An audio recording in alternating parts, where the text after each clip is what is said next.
I'm honored tonight that you're honoring two spectacular individuals, Judge Pappas and Judge Adler.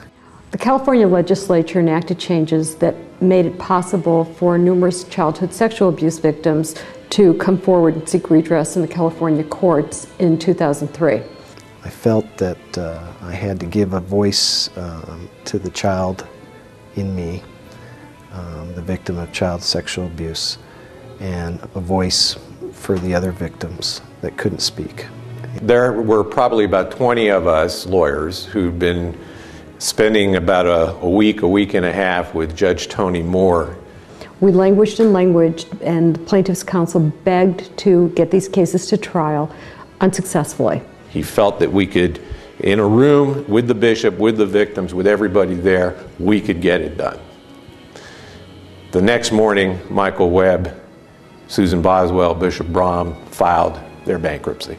The hopes of all of these very seriously harmed victims were dashed, and they were in despair. In that despair, and with hopes dashed, we landed on the doorstep of Judge Louise DeCarl Adler.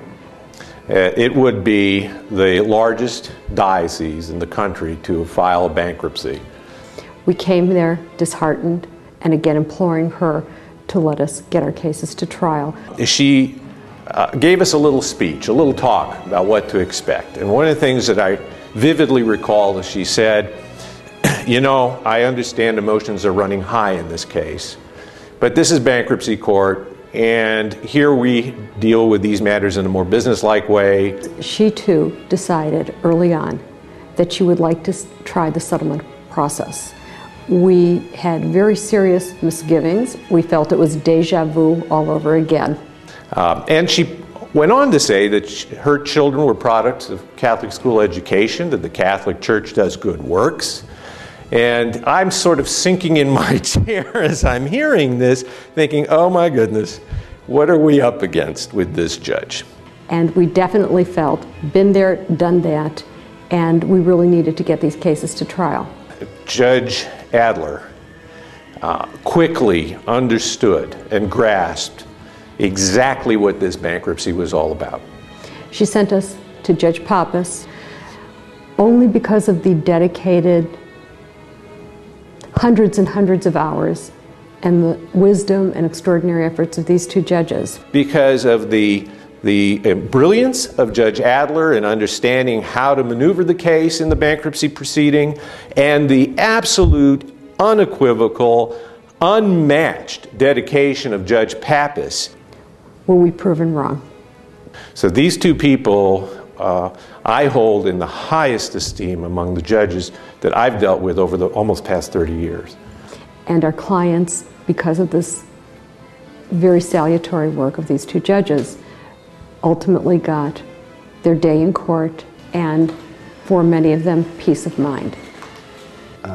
We got to a point where Judge Pappas invited the plaintiff's attorneys and their clients, the victims that were present, to come into his chamber.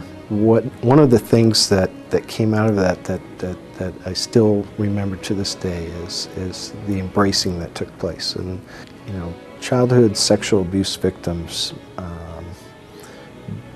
don't embrace people. It's a function of their makeup. It takes them a long time to trust somebody. In his chambers, every one of those victims hugged and cried with Judge Pappas. You know, for Judge Adler and for Judge Pappas, you know, to the world, to the legal community, you might be one judge, you might be, you know, one person, but to one person, one plaintiff, you're the world.